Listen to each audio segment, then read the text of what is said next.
A start. So we're picking up from where we left off last time, exploring the works of Karl Marx. Now we looked at the issue of the mode of production. Now, in its simplest sense, the mode of production deals with three facets. There's production, there's distribution, and there's consumption, right? Now, we understood that the mode of production gives rise to a particular form of social formation. Now, if we looked at what we looked at last time, we said basically the mode of production is the thing that creates new societies through conflict, through change. Now, Marx asserted that basically in the kind of early stage, in primitive communism, it's a classless society. We had then agricultural society form, which creates the division of labor, and that is the first instance of class society, where we have the start of kind of exploitation and class struggle. So from that point onward, from Asiatic feudal capitalism, what happens is we start to lose control of our labor. In essence, in primitive communism, we had full ownership of what we produce. We had connection to what we produced. We used it, we consumed it. So we were in control of our labor. But as we go down the different modes of production, what happens, we become more and more alienated from the product we are producing until the final step, capitalism, where basically we lose all connection to our labor. So what we're producing, we have no ownership over. So that was kind of the mode of production. But we need to now understand the inner dynamics of this mode of production, right? So we want to look then at social formation. Now, I need to kind of let you know that Marx, he jumps from concepts and ideas. So here he might use the word social formation, but then in other places he uses mode of production. So he swaps between social formation and mode of production, but essentially these are the same thing, right? Now we need to understand, probably this is the most important kind of set of concepts related to Marxist theory. If you want to understand social formation and social change. Okay, so let's look at social formation. So there are two aspects to social formation, right? So you've got the superstructure and the infrastructure. Okay, so the superstructure deals with things like consciousness, ideology. So here in the superstructure, we are driven by ideas.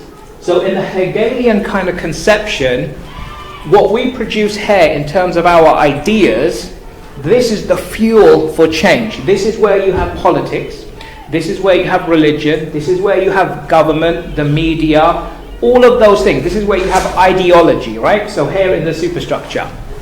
Now, we said that for Marx, he believed that ideas are not the fuel for change. He asserts it's the material condition. So what we need to look at is the infrastructure. So what is the infrastructure? So the infrastructure is comprised of two aspects. So you have the forces and you have the relations. Okay, so you've got the forces and the relations of production, right? So what we need to importantly understand is that this infrastructure relates to the material condition. This is where class struggle occurs. This is where change occurs. So we need to understand, all right, how does class struggle emerge in the infrastructure, i.e. the economic material condition? So if we look at the forces of production, there are two aspects. There's the means and there's the organization. Okay. So we're going to run through some of this and hopefully it'll make more sense. So when we're talking about the means, Any ideas what we mean? What is the means of production? So the means of production is the tools. The things required to make something, to produce something. So land, material, those things. The tools, essentially, technology. So we'll just say for now, tools. Okay. Now, the organization of production is basically how you work. All right? So how you work is the organization. The tools is the means. Now, the relations of production is who owns what. So it's a relationship in capitalism between the bourgeoisie, the factory owner, and the proletariat, the laborer. So what you have, proletariat, bourgeoisie. So who owns what? And the dynamic within that relationship of the factory owner and the worker, the laborer. All right, so what Marx suggests is that when your tools change, when you get more technology, the factory owner will invest in that, and that will basically lower down the wages, create unemployment. So what he says is basically the material condition is never static, it's never stable. The material condition will always change. People, our tools, our technology, things will change, will get better. And that creates basically the conflict between these two things. So the class struggle and the conflict is because of the forms of, the forces of production and the relations, right? So this is where the class struggle materializes. Nothing for Marx to do here. It's not ideology, it's not religion, it's not politics that creates change. It's the material condition. The material condition is dictated by the technology, the tools, how we work, and that impacts the relations, basically the factory worker and the laborer. This will make more sense as we go on. So there is this kind of conflict to some degree between superstructure and infrastructure, but ultimately it's this process, the bourgeoisie, that dictates what forms here that can cause basically the conflict with the infrastructure. But again, this should hopefully make more sense. Okay, so let's run through how this to some degree works. So in feudalism, if we talk about feudalism, the means of production was relatively limited. There was kind of not that much technology. A lot of it was hard labor, working in the fields with your hands, basic tools. So what that means is production is low. Now, in feudal system, you had the serfs who had the right to live on the land, but the land was owned by the aristocracy, the nobility. They owned the land. So they let the serfs work, and the labor that they produced, the serfs, they could eat their own food, make their own clothes, things like that. But then the rest of what they made went to the nobility in dues, taxes, and goods. Now that's exploitative. Now the issue is, when we went from feudalism to capitalism, it wasn't this dialectic struggle that creates capitalism per se. So it's not the serfs going in some class struggle against the nobility. That's not what brings about capitalism. What brings about capitalism then, if it's not the serfs and this inequality? So this is obviously an inequality within feudalism, but that's not what generates capitalism and the conflict between two forces. So what we have is the Industrial Revolution starts to take place, and we start to see in the cities factories form, and these are owned by the bourgeoisie, a different group, and they start to put their money into these factories. Now the problem is that they need manpower, they need labor force. The labor force is where? In the rural, in the fields. So they petition obviously Parliament to create a change in the law, and that forces the serfs, they lose their right to work on the land, and they're forced to work in these factories. They give up their labor and attain a wage. So the dialectic conflict is between the formation of the factory owners and the aristocracy, which gives rise then to the new kind of system, if you're looking at it from a perspective of dialectics. So let's look then at capitalism and the whole issue of class struggle and aspects of exploitation. So if we look at capitalism, Marx saw capitalism as an economic system driven by the need to maximize profit. So if we understand this, let's take an example early on where, let's say you have, if you want to produce something, you're going to need obviously land, and you're obviously going to need labor, as well as obviously, and let's just say this is a factory, right? Something that is producing something. Now in the beginning, let's say the factory owner, he invests more in labor. So there is a large labor force to produce whatever product, let's just say pots. Now what happens then, this aspect is the technology and the tools. So there is more labor.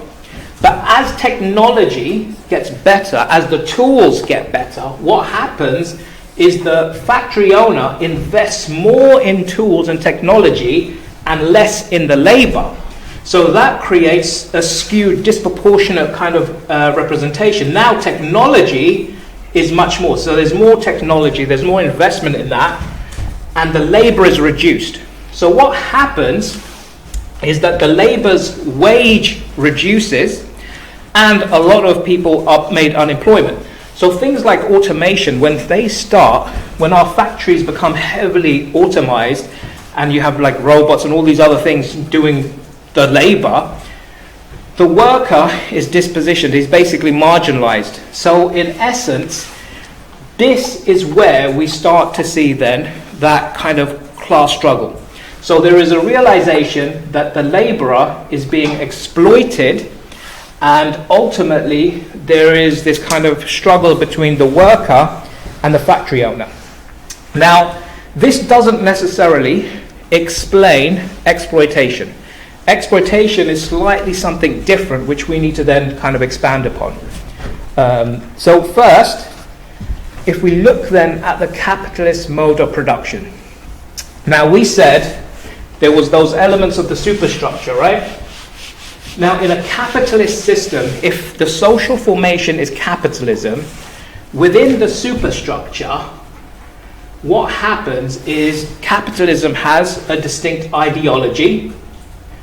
So that's it. And some of those aspects are things like individualism. Now for Marx, individualism is a highly destructive byproduct of capitalist ideology. Why is individualism seen as such a kind of dangerous phenomenon, a problem? Why is it destructive? Any ideas why?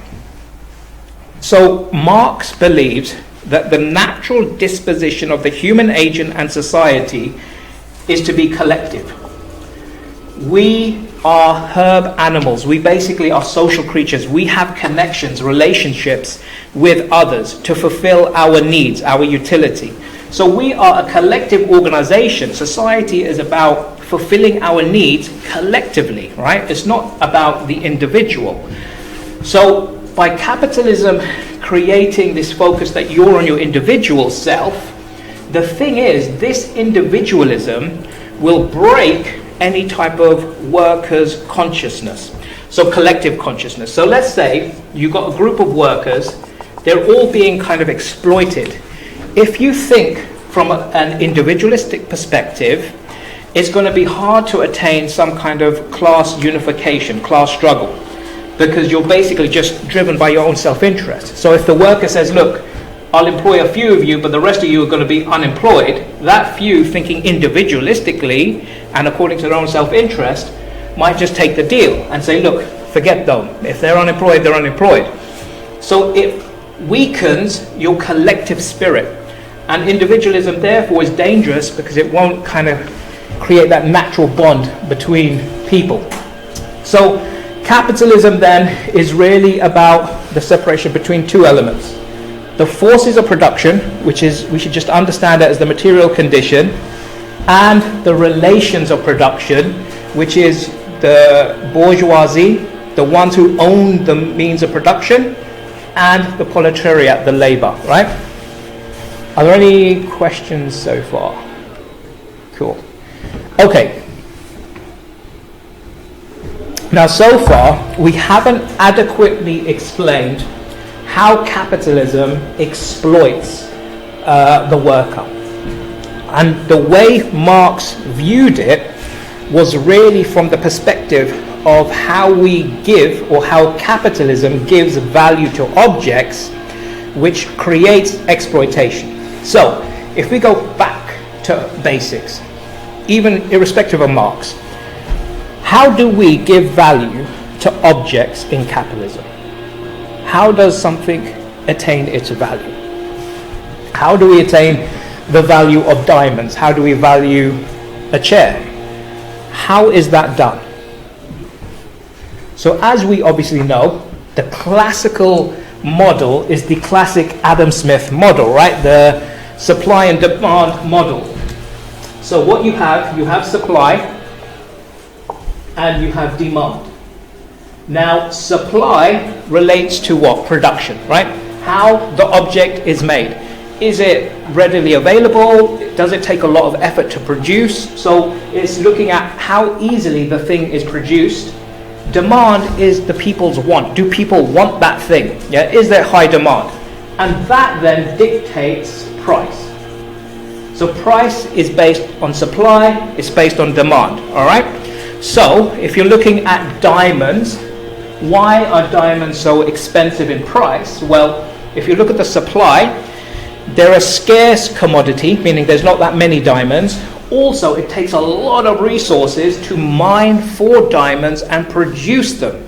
So there is a huge cost in the supply side, which increases price. Also, what increases price? There is a high demand for diamonds because they're a scarce object. Again, that increases price. So supply and demand dictates the value given to diamonds. Now, if diamonds obviously grew on trees, then the supply would be down and the demand would be down, which would influence price. So scarcity is a factor. Okay, so why is all of this important?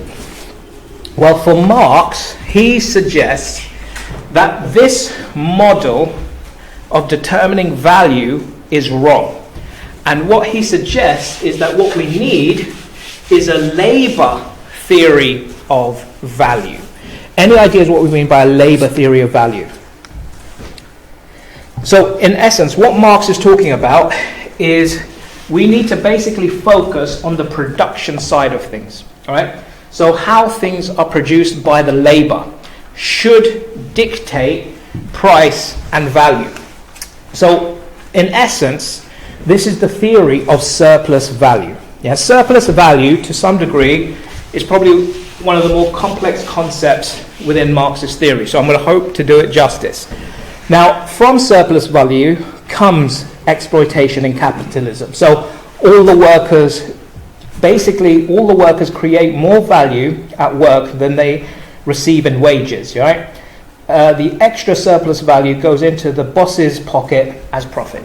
So, all right, so we need to explain that. Let's say, for example, you have a scenario where you want to grow, I don't know, rice, all right? So to grow rice, you need obviously land, you need seeds, and you need basically labor, all right?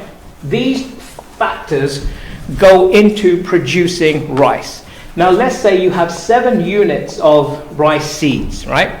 Now, when you invest in it, you plant it, you put in the labor, you work on it, you harvest it with the natural forces as well, that 7 units becomes 10, your yield, right?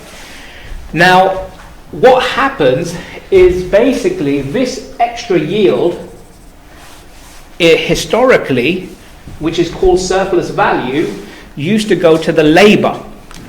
But in capitalism, this surplus value goes back to the capitalist.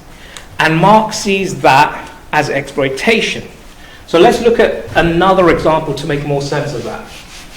let's say, more kind of practical example, let's say you work in a coffee shop, all right? So you work in a coffee shop and you get paid £10 an hour, all right? And you work 8 hours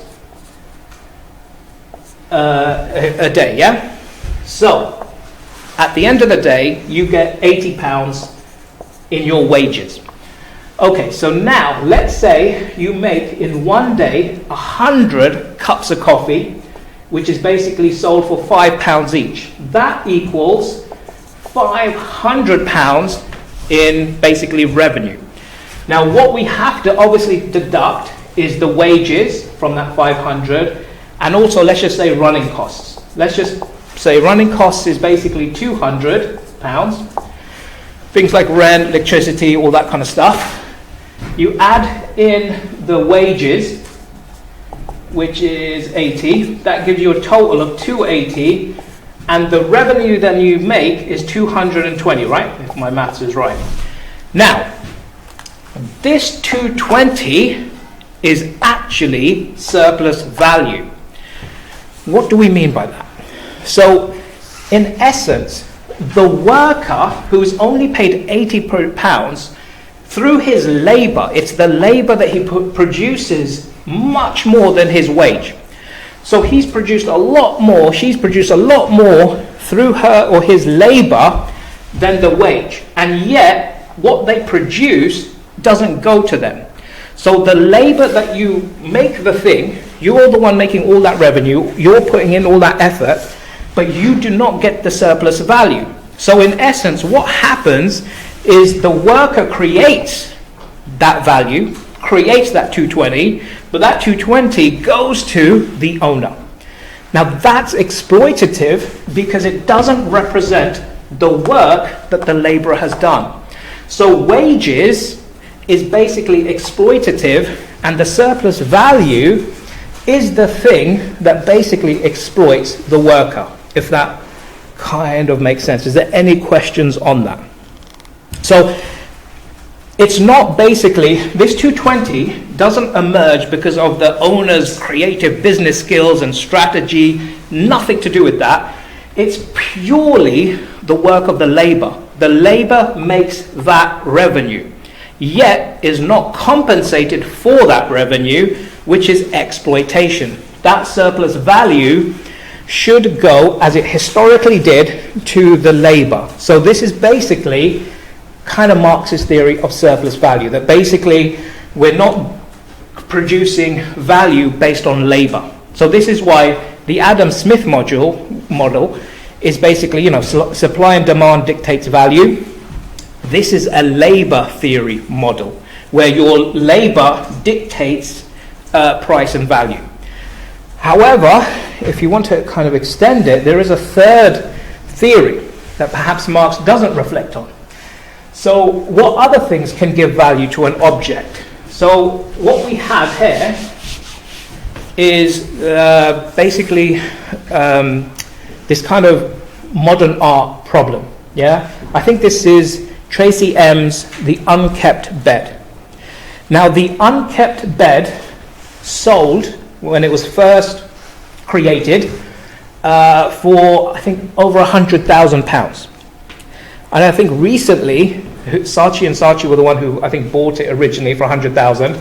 They've recently sold it for like £1 million. Now, what is the unkept bed? The unkept bed is literally that, what you see, a representation of an unkept bed. Now, if you took the supply and demand model of this, it doesn't make sense, because if you look at the supply, well, there are many unkept beds. My house has an unkept bed, but it's not valued as that. So obviously, it's not really the supply that is dictating value here. It's obviously the demand. Now, what aspect of the demand is influencing it is this idea of status. Now, what happens if we connect demand, i.e. our want, with status? That can dictate price and value. So what do we mean by status here? So a lot of purchases can be influenced by social perception and status. So I'm from like the Asian South Asian community, right? So when migrants from Pakistan, India first came to the UK as economic migrants, one of the key ways that they wanted to show outwardly that they had succeeded and made wealth was through buying basically like a Mercedes or a BMW. That became a status symbol that you had made it in the UK. Now that goes beyond utility. Yeah, if you just need a car, you can get a basic little Toyota, and that has the utility of what you need. But going for something more valuable than that relates to status and wanting to perhaps show status that you've made it, yeah, as a symbol. So there are different ways and theories of determining value. But for Marx, the fairest way, the most equitable way, is through the labor method. That labor dictates the value of the object, not supply and not necessary demand. It's the labor. Okay, is there any questions before we move on? Okay, so another aspect of what Marx talks about, when he's talking about capitalism, another famous aspect is the fetishism of commodities. Now, we need to understand, in the 18th and 19th century, Western Europe and the academics and so forth conceptualized this idea of fetishism, that basically they saw in lesser civilizations, what they call primitive civilizations, the projection of fetishes. So for example, what you would have, let's say for example in Papua New Guinea, the Papua New Guinea tribe believed in this supernatural ideal called manna. Manna was a supernatural thing. It existed outside of the physical natural universe. Yeah? So it's a new supernatural substance. Now, what you can do is you can harness manna. You can take this manna and imbue it within a rock. So now this rock has the properties, the supernatural properties of manna, which then you can rub on your crops and they'll grow. Now for the tribe, and for what Marx believed, this tribe had basically created this power, and they imbued it with kind of properties which made it real to the tribe. So fetish is the projection of something, giving something power, giving something value, giving something meaning, and collectively seeing it as real. So the tribe saw this object, which is just a rock, but because they think it's been imbued with manna, they think it's special, it's powerful. And it has powers that can basically be wielded. Now, if you look at modern society, we might look at that and think, well, that's quite silly. But we have fetishes of commodity. So, for example, let's take money, for example, the £1 coin. This, in origin, is a worthless piece of metal with very little value. If you take a £20 note or whatever, it's just a piece of paper with actually very little material value. Yet, we basically can take this thing that has no value and go to a shop and basically buy something of value. So what that means is we have basically projected into this object certain value, and we've collectively agreed it, and it's given it power. We've given money power. It has value. It's not real, it's paper. So we have socially created a system where money, which is just paper and worthless pieces of metal, has this special power that we can go into a shop, buy anything we want, and that's kind of agreed. So in many ways, Marx saw this as that same type of projection. So money is a social construct, the same as manna imbued in a rock is a social construct. So the rock and the pound coin are in essence the same type of projected fetish.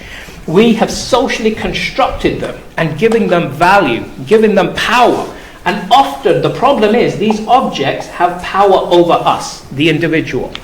And so what capitalism in particular does is obviously capitalism takes wealth and turns it into commodities.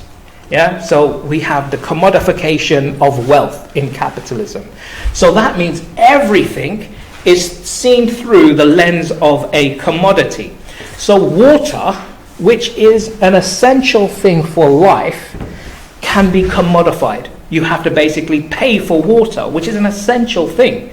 Yet you have to pay for it under capitalism, because capitalism sees things through commodification. So it's not through utility, it's through the use value. If people want it, need it, well, we can charge them for it. So that's the wrong way of looking at it for Marx. You can't basically commodify everything, because there are certain things that are essential needs. So this is a problem of capitalism, that it exploits the people. Okay, so moving on. Are there any questions thus far? Cool. So, okay, this is some of the questions now that we're returning to that we looked at on Tuesday. So it was the kind of first little glimpse of those questions where we brought out those 3 points. And one of them was Marx's theory of revolutionary change. Now, if we kind of refer back to this, Marx asserts and is very critical of the materialist doctrine. And he says, look, the materialist doctrine concerning the changing of circumstances and upbringing forgets that circumstances are changed by men, and that it is essential to educate the educator himself. This doctrine must therefore divide society into two parts, one which is superior to society. The coincidence of the changing of circumstances and of human activity, or self-changing, can be conceived and rationally understood only as a revolutionary practice. What is he saying here? If we're trying to kind of deconstruct what he's saying. So the first thing is that he is critical of materialist doctrine, right? So materialist doctrine, he's critical of it. Now the reason for this is because he says, look, if you look at the circumstances or the material condition, so that's the social, the economic, the natural forces, these circumstances do not basically, they have, he acknowledges their force, that they have some aspect to them in society and influencing us, but you cannot adopt a view that basically it's the material condition that completely controls us. For him, this overlooks the issue of agency. This is where the idea that our circumstances are not static, yeah? So they're fluid. So we're not completely slaves to the material condition. Yes, these forces change, the material condition change, it's not the same. But our agency also is not completely enslaved by it. We can basically dictate our agency. We can basically create aspects of change. We can be agents of change, is what he's asserting. So in essence, you've got the social environment, and you have, like we said, forces, social, economic, material conditions, and the individual. What Marx is asserting is that basically individuals can create aspects of change. So let's say, for example, you have a factory owner who's exploiting the workers, who's basically cutting their wages after bringing in automation. If one worker stands up and throws, the cog in the machine, breaking the machine, this can start a ripple of kind of class struggle. So that action is kind of the individual will. That's the individual agency of that person throwing the cog in the wheel. So in essence, what he's trying to say is he's more kind of balanced than people assert. Because often Marx is accused of just being a material determinist, where basically he's built these stages of history and they shape every aspect of our life. That's not the case. So what gives rise then to revolutionary change and revolutionary practice is also the individual. But it's worth commenting on this part in the quote where he says, It's essential to educate the educator. Any ideas what he means by that? So obviously, there are many people in society that want to change the situation. You'll have reformers, you'll have intellectuals, you'll have political leaders, you'll have other people that want to create change. The problem is that those individuals are still byproducts of the established superstructure, which means they need to basically change from themselves, within themselves, create self-transformation before they can change the system. So some people have suggested, okay, you know what, the system is corrupt here. So what we need to do is basically reform, let's say, the education system, and that will change the individual. But the problem is the individual, the education system, is still part of the corrupt superstructure. So in essence, change has to be from within, is what he's saying. Okay, I'll be quick on this. Also, what he talks about in terms of utopian kind of principles and ideas. Marx is against positivist blueprints for the perfect society. This is another thing that sometimes Marx is wrongly equated, that he basically advocates looking at these evolved states that human beings go through, you know, the feudalism, capitalism, then there's socialism, and then communism. And communism is sometimes argued as this kind of utopian society. There's no class, it's not authoritarian, and that's very much utopian. Marx is not asserting that, because what he says is, in essence, to create change in society, it cannot be based on abstract ideas, abstract philosophies. And philosophers that think about things and just write things down in abstract fashion aren't going to change society. You have to be an instrument of change. You have to basically direct your agency to that change and engage within it. So he's not actually talking in an abstract sense. He's talking in a practical sense of being part of the change. So he's not necessarily advocating for utopia. Okay, another important aspect of Marx is the critique of ideology. Now, critique of ideology, there is two elements to critiquing ideology. So there's looking at ideology from the perspective of contradiction, that there are internal errors within it, and there are kind of limitations of it. So Marx critiques ideology, and you've got to understand, when he's talking ideology, he's talking forms of consciousness that exist within the superstructure. So this could be things like, you know, law, media, religion, and other things. But what he says, in simple terms, is if you think of capitalist ideology, what it does is establish a set of ideals that actually don't really exist and are something socially constructed.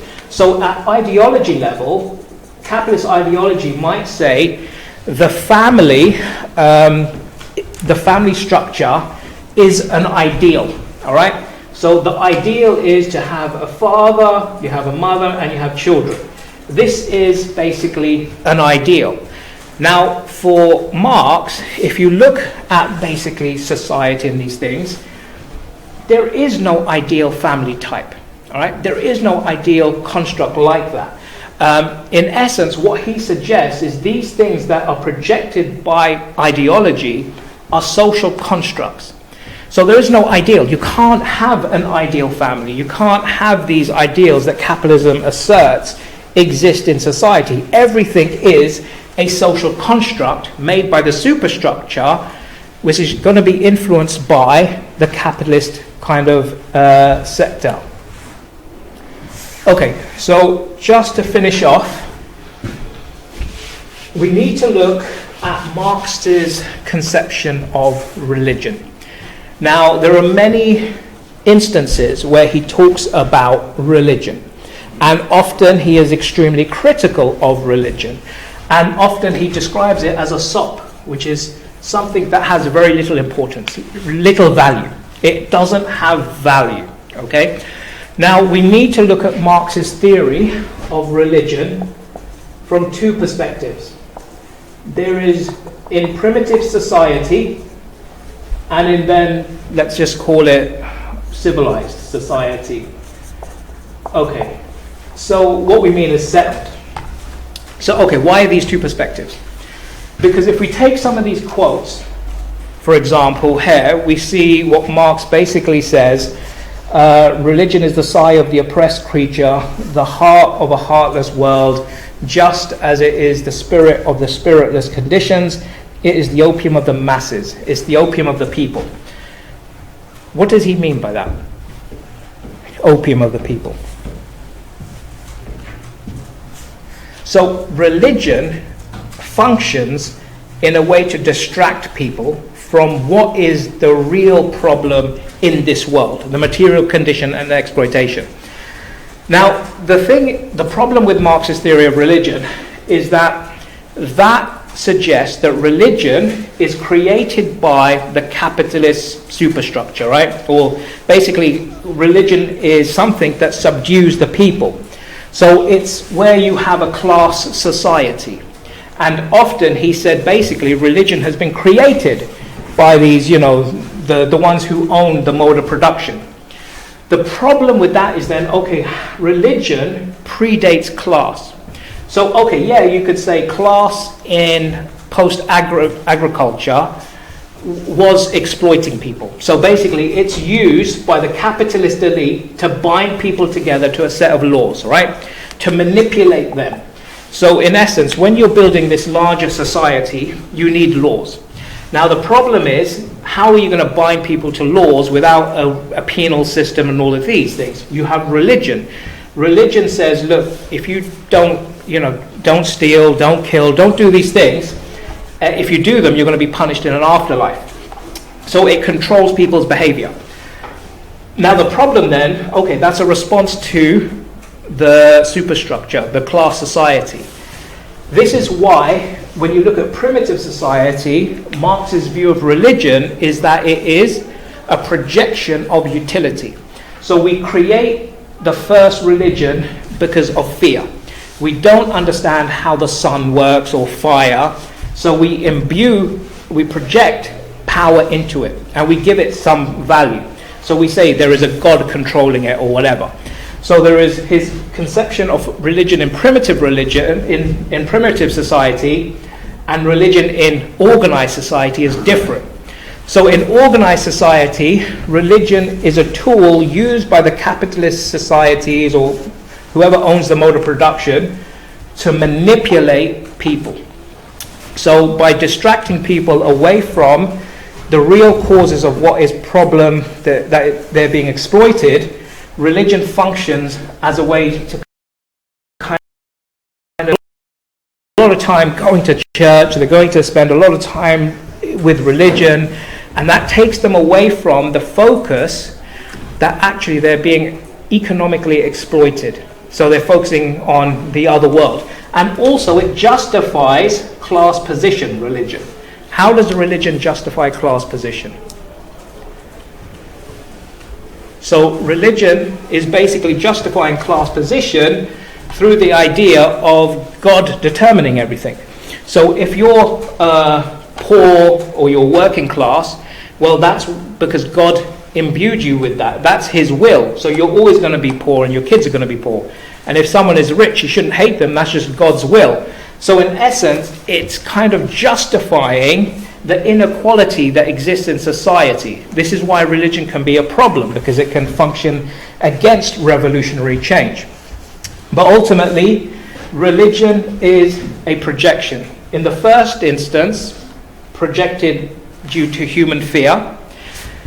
In this more organized society, religion is projected and constructed as a way to suppress the working class, the workers, against revolt. So that's it in a kind of nutshell. So in essence, what we've looked at by looking at Marx, we've looked at some of the main theories. So we've looked at the mode of production, which is the idea that human societies evolve according to specific stages. And these stages are dictated by the mode of production, right? And if you want to talk about then change, the way these societies form is through conflict and contradictions that emerge at the economic level. So it's the material condition that creates change. It's the material condition that creates the famous class struggle. And when you have a different type of social formation, what you have is often different forms of exploitation. So capitalism, through things like surplus value and other things, exploit the labor by not kind of valuing them. Are there any questions on any of that? Cool. Okay, we'll finish there. And then basically next week we're going to look at Weber. And then on Friday of next week, we're going to look at the reflective essay. And we might just catch up on a few things that we've missed.